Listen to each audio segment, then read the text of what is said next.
Hello, Namaskar विद्यार्थी मित्रों.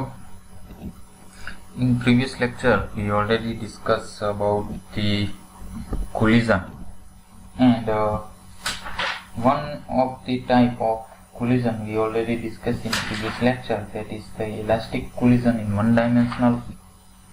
But today in this lecture, we discuss about the coefficient of restitution, that is the denoted by E, and also the second type of collision, that is the inelastic collision in one dimensional.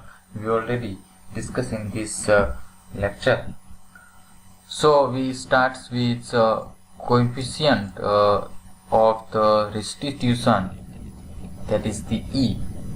The collision of the restitution is defined as the ratio of relative velocity of separation, that is v2 minus v1, એટલે કે relative velocity of separation એટલે કે અથડામણ થઈ ગઈ, collision થઈ ગઈ, ત્યાર પછી જે separation થાય, દૂર ભાગ બે બોડી બરાબર એકબીજાથી દૂર હોય, સેપરેશન થઈ ગયું, અલગ થઈ ગયું, ત્યારની રિલેટિવ વેલોસિટી એટલે કે બંનેનો ડિફરન્સ, તો કે v2 minus v1. આપણે v2 minus v1, v2, u1 અને u2 આપણે પ્રીવિયસ થિયરીમાંથી લેવાના છે કે બે બોડી હતી, માસ m1, એનું કોલિઝન પહેલાની પરિસ્થિતિ હતી જ્યારે માસ m1 અને વેલોસિટી u1, બીજી બોડી છે એનું માસ m2 અને વેલોસિટી u2, અથડામણ થાય ત્યાર પછીની વેલોસિટી એની v1 અને v2 થાય અને માસ સેમ ઇટ ઇઝ જ રહેતા હતા m1 અને m2 બરાબર છે. તો એ સેપરેશનની velocity v2 minus v1 to the relative velocity of approach u1 minus u2, એટલે કે જ્યારે કોલિઝન થવાની તૈયારીમાં હોય, થયું નથી, એટલે કોલિઝન એપ્રોચ, કોલિઝનના સમયે કોલિઝનની પોઝિશન પહોંચે તે પહેલાની તુરંત વેલોસિટી, that is the, એટલે કે કોલિઝન પહેલાની વેલોસિટી અને કોલિઝન બાદની રિલેટિવ વેલોસિટી જે છે એનો જે રેશિયો જે છે એને શું કહેવાય, કોએફિશિયન્ટ ઓફ રેસ્ટિટ્યુશન કહેવામાં આવે છે. therefore E is equals to v2 minus v1 upon u1 minus u2. તો માનો કે આમાંથી v1 minus v2 લખું તો આગળ માઇનસ નિશાની આવે, minus v1 minus v2 upon u1 minus u2, where E is equals to 1 for completely elastic collision. આ યાદ રાખજો, ઇલાસ્ટિક કોલિઝન માટેની E ની વેલ્યુ 1 હોય અને ઇનઇલાસ્ટિક માટે E ની વેલ્યુ કેવી હોય, 0. બરાબર છે, કારણ કે ઇલાસ્ટિક કોલિઝન હશે તો આ રેશિયો જે છે એ કેવો આવશે, સરખો આવશે. બરાબર છે, એટલા માટે E જે છે એ કેવો આવશે, 1 આવશે, અને ઇનઇલાસ્ટિક માટે જે છે એ E ની વેલ્યુ 0 આવશે. Now we discuss second topic in that lecture is the inelastic collision in one dimensional, એટલે કે વન ડાયમેન્શનલ ની અંદર હવે માનો કે inelastic collision થાય તો કેવું હોય, તો એની આપણે કંઈક ડિસ્કશન કરવાના છે. A collision in which kinetic energy is not conserved but momentum is conserved, such a collision is known as the inelastic collision. એટલે કે એવું કોલિઝન કે જેમાં kinetic energy is not conserved, એટલે કાઇનેટિક એનર્જીનું કન્ઝર્વેશન થાય નહીં, બટ મોમેન્ટમ ઇઝ કન્ઝર્વડ, પણ મોમેન્ટમનું કન્ઝર્વેશન થાય એવું કોલિઝન હોય તેને ઇનઇલાસ્ટિક કહેવામાં આવે. આપણે રિપીટ કરી લઈએ.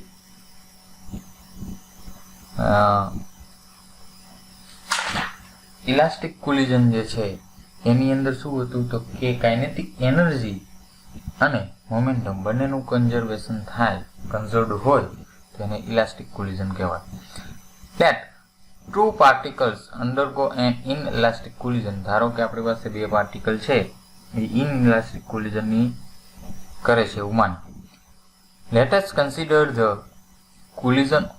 collision of two particles having masses m1 and m2 and moving with velocities u1 and u2 respectively along the same direction. Then we have, માનો કે આપણી પાસે કોઈ પણ બે બોડી છે, બે પાર્ટિકલ છે જેના માસ છે m1 અને m2 અને E બંને પાર્ટિકલની વેલોસિટી u1 અને u2 જેટલી છે.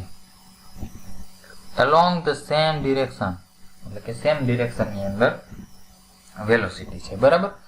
તો એનું કુલ મોમેન્ટમ કેટલું થાય? તો કે મોમેન્ટમ બિફોર કોલિઝન એટલે અથડામણ પહેલાની ટોટલ મોમેન્ટમ કેટલી થાય? તો મોમેન્ટમનું સૂત્ર છે મોમેન્ટમ p = mv, માસ અને વેલોસિટીનો ગુણોત્તર. બોડી એક જે છે એનું માસ m1, એની વેલોસિટી u1, તો m1 u1 પ્લસ એમાં બીજી બોડીનું મોમેન્ટમ ઉમેરવું પડશે, તો બીજી બોડીનું માસ m2 અને વેલોસિટી ut. તો ટોટલ મોમેન્ટમ બિફોર કોલિઝન જે છે અથડામણ પહેલા કેટલું આવશે? m1 u1 plus m2 u2, બરાબર છે. If the particles strike together and move with a common velocity v, we have. હવે આ બે પાર્ટિકલ એકબીજા સાથે સ્ટ્રાઇક થાય છે, અથડાય છે. એન્ડ મૂવ એટલે અથડાય છે એટલે એની ગતિની દિશા બદલાય છે, ગતિ બદલાય છે, બરાબર. વિથ એ કોમન વેલોસિટી એટલે એક સરખી વેલોસિટીથી, માનો કે v જેટલી વેલોસિટીથી એ મૂવ કરે છે, એટલે બંનેની હવે વેલોસિટી કેવી થઈ ગઈ? સરખી થઈ ગઈ, v જેટલી. u1 u2 માંથી હવે શું થઈ ગયું? v જેટલી વેલોસિટી થઈ ગઈ. પણ ક્યારે? કોલિઝન પછી, આફ્ટર કોલિઝન, બરાબર. ત્યારનું તો મોમેન્ટમ કેટલું થાય? તો કે મોમેન્ટમ આફ્ટર કોલિઝન તો થાય કેટલું? m1v વત્તા m2v, પણ બંનેમાંથી v સામાન્ય નીકળે એટલે m1 plus m2 into v જેટલું આવે, બરાબર છે. આટલું આવશે. As the momentum is always conserved, આપણે ડેફિનેશન જ એવું કહે છે કે એવું કોલિઝન હોવું જોઈએ કે મોમેન્ટમનું કન્ઝર્વેશન થાય પણ કાઇનેટિક એનર્જીનું કન્ઝર્વેશન ન થાય, એને ઇનઇલાસ્ટિક કોલિઝન કહેવાય. તો મોમેન્ટમનું થાય તો એ આફ્ટર કોલિઝન અને બિફોર કોલિઝન જે છે એ બે કેવું થાય? સરખું થાય. તો બંને ઇક્વેશનને સરખા, તો m1 plus m2 into v બરાબર m1 u1 plus m2 u2. vને સૂત્રનો કરતા બનાવો તો આ જે છે એ સામેની બાજુ જાય તો ડિનોમિનેટરમાં આવશે. therefore v is equals to, આપણને આવું કંઈક ઇક્વેશન મળે છે, v is equals to m1 u1 plus m2 u2 divided by m1 plus m2. જો આ m1 પ્લસ m2 સામે બાજુ જવા દઈએ તો v સૂત્રનો કરતા બની જાય, બરાબર. આપણને v ની વેલ્યુ કંઈક મળે છે. નાવ from equation 4.40, knowing the masses of the particle and their initial velocity, the final common velocity can be calculated at 4.40. એટલે આ ઇક્વેશન, બરાબર. શું કહે છે કે માનો કે તમે બંને પાર્ટિકલના માસ m1 અને m2 જાણતા હો અને બંનેની ઇનિશિયલ વેલોસિટી તમે જાણતા હો, એટલે કે કોલિઝન પહેલાની વેલોસિટી તમે જાણતા હો, તો કોલિઝન પછી એની રિલેટિવ વેલોસિટી કેટલી હશે અથવા તો કોમન વેલોસિટી કેટલી હશે? કોમન વેલોસિટીને આપણે અહીંયા v નામ આપેલું છે, બરાબર. તો કોમન વેલોસિટી ઇક્વેશન નંબર 4.40 એટલે આ ઇક્વેશન ઉપરથી જે બોક્સની અંદર પૂરેલું છે એ ઇક્વેશન ઉપરથી આપણને v ની વેલ્યુ જે છે એટલે કે કોમન વેલોસિટી આપણે જાણી શકીએ. If the second particle is at rest before the collision, એટલે કે બિફોર ધ કોલિઝન એટલે કોલિઝન પહેલા માનો કે બીજો પાર્ટિકલ જે છે એ રેસ્ટ કન્ડિશનમાં હોય, એટલે કે સ્થિર હોય, તો ગતિમાં કોણ છે? પેલો પાર્ટિકલ એક. જો બીજો પાર્ટિકલ સ્થિર હોય તેની વેલોસિટી કેટલી થાય? 0 થાય. તો u2 બરાબર 0. Then the common velocity will be, તો કોમન વેલોસિટી શું થાય? બીજો પાર્ટિકલ 0, તો બીજા પાર્ટિકલ 0 એટલે આટમ 0. તો v ઇઝ ઇક્વલ ટુ શું થાય? m1 u1 divided by m1 plus m2, કારણ કે u2 0 એટલે m2 u2 નો ગુણાકાર શું આવશે? 0 આવશે, છે, બરાબર. એટલે એક આ પણ આપણને ઇક્વેશન મળશે v બરાબર. પણ અહીંયા કણે શું છે કે u2 બરાબર 0 હોવું જોઈએ. Now kinetic energy before collision kinetic energy કેટલી?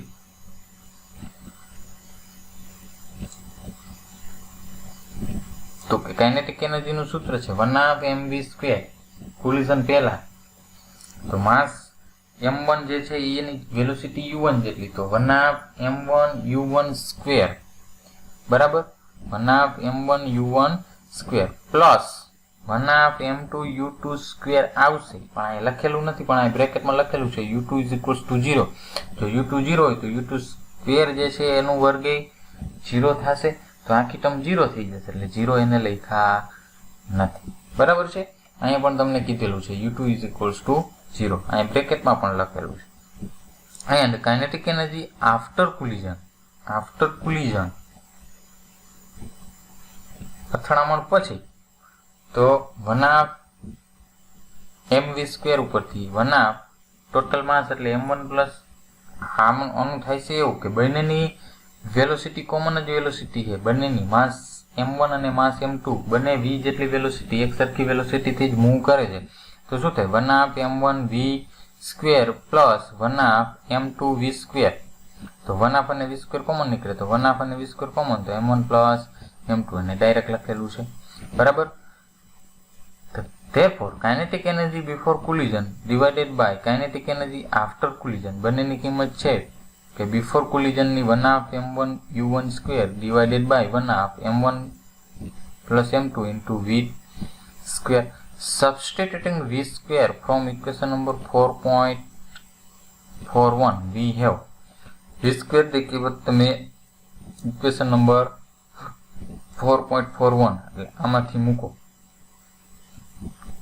તો v² ની જગ્યાએ આ મૂકવાનું છે, તો આ આખાનો સ્ક્વેર થઈ જશે, તો શું આવશે 1/m1u1² same it is divided by 1/m1 plus m2 same it is into v² છેદમાં છે, તો 1/v નો સ્ક્વેર એટલે આનો સ્ક્વેર આવે આખાનો m1u1 divided by m1 plus m2 આખાનો સ્ક્વેર હોલ સ્ક્વેર. તો છે હવે પેલા 1/1 જશે, બરાબર, કેન્સલ થાય એટલું કેન્સલ કરો, એટલે m1u1² છે, m1u1² divided by m1 plus m2 ઈ સેમ ઇન્ટુ આ છેદનો છેદ એ અંશમાં જાય તો શું થાય m1 પ્લસ m2 નો સ્ક્વેર છે, તો અંશમાં શું આવી જાય m1 plus m2 square divided by m1u1 આખાનો સ્ક્વેર. આ એકવાર m1 પ્લસ m2 આ એનો વર્ગ છે, તો ફર્સ્ટ ટાઈમ એ કેન્સલ થશે, એટલે અહીંથી વર્ગ કેન્સલ થઈ જશે, તો રિમેનિંગ પાર્ટ શું વધશે. હવે જો એક બીજી વસ્તુ, અહીં u1² m1² u1² એટલે આખું કેન્સલ આઉટ થઈ જશે. જો u1² એટલે આનો તમે સ્ક્વેર કરો એટલે u² જ થાય છે. હવે m1 નો સ્ક્વેર થાય, કારણ કે બંનેમાં સ્ક્વેર છે, તો એક m આની સાથે કેન્સલ થઈ જાય, તો અહીંયા જે એક m1 વધશે, તો વધ્યું શું m1 plus m2 divided by m1. હવે m1 પ્લસ m2, હવે m1 અને m2 શું છે, તો કે બે બોડીના માસ છે. ધારો કે m1 5 કિલોગ્રામ, બરાબર, m2 10 કિલોગ્રામ, બરાબર.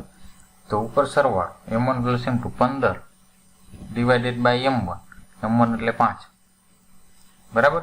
તો એ હંમેશા એનો જવાબ કેવો આવે, એક કરતા વધારે જ આવે, કારણ કે છેદ રહ્યો એ અંશ કરતા નાનો થશે ને હંમેશા, બરાબર. તો અંશ કરતા છેદ નાનો થાય તો એનો જવાબ હંમેશા શું આવે, એક કરતા મોટો જ આવે, બરાબર. તો કાઇનેટિક એનર્જી બિફોર કોલિઝન, આ કાઇનેટિક એનર્જી આફ્ટર કોલિઝન સામેની બાજુ લઈ જાય, તો kinetic energy before collision is greater than kinetic energy after collision થાય. જો લખેલું છે kinetic energy before collision is greater than kinetic energy after collision. હવે આનો મતલબ શું થાય, તો કે કોલિઝન પહેલાની કાઇનેટિક એનર્જી જે છે, કોલિઝન પહેલાની કાઇનેટિક એનર્જી અને કોલિઝન પછી કાઇનેટિક એનર્જી બંને સરખી નથી. તો એવું કહી શકાય કે કાઇનેટિક એનર્જી જે છે એનું કન્ઝર્વેશન થતું નથી, અને ન થાય મોમેન્ટમનું થાય છે, કાઇનેટિક એનર્જીનું થતું નથી, તો એ ઇનઇલાસ્ટિક કોલિઝન છે, બરાબર. હવે બીજી વસ્તુ એ કે કેની કાઇનેટિક એનર્જી વધારે છે, તો જો ગ્રેટર ધેન છે, તો કોલિઝન પહેલાની કાઇનેટિક એનર્જી જે છે એ after collision, kinetic energy of after collision જે છે એના કરતાં બિફોર કોલિઝનની કેવી છે, વધારે છે. એનો મતલબ એવો કે જ્યારે બે બોડી જે છે એ કોલિઝન થાય છે ત્યારે શોર્ટ ટાઈમની અંદર કાંઈક કાઇનેટિક એનર્જી શું કરે છે, ગુમાવે છે, લોસ્ટ કરે છે, બરાબર, અથવા તો એનર્જીનો શું થાય છે, વ્યય થાય છે, બરાબર, એવું કહી શકાય, બરાબર. એટલે કે કોલિઝન પહેલાની જે કાઇનેટિક, કોલિઝન પછીની જે કાઇનેટિક એનર્જી જે છે એ ઓછી છે. કેના કરતા? તો કોલિઝન પહેલાની કાઇનેટિક એનર્જી કરતા, બરાબર. જો here hence in an elastic collision the kinetic energy is lost. શું થાય છે? લોસ્ટ થાય છે, તો જ ઓછી થાય. જો ગેઇન કરે તો વધારે થવી જોઈએ, પણ અહીંયા ઓછી થાય છે એટલે લોસ્ટ જ થતી હોય. That means it is not conserved. એનો મતલબ એવો એ કન્ઝર્વડ નથી, અને કન્ઝર્વડ નથી તો એ ઇનઇલાસ્ટિક કોલિઝન છે. એવું ડેફિનેશનમાં પણ કહેવામાં આવેલું છે, બરાબર છે. તો આ ઇનઇલાસ્ટિક માટેની વાત હતી, બરાબર. Thank you.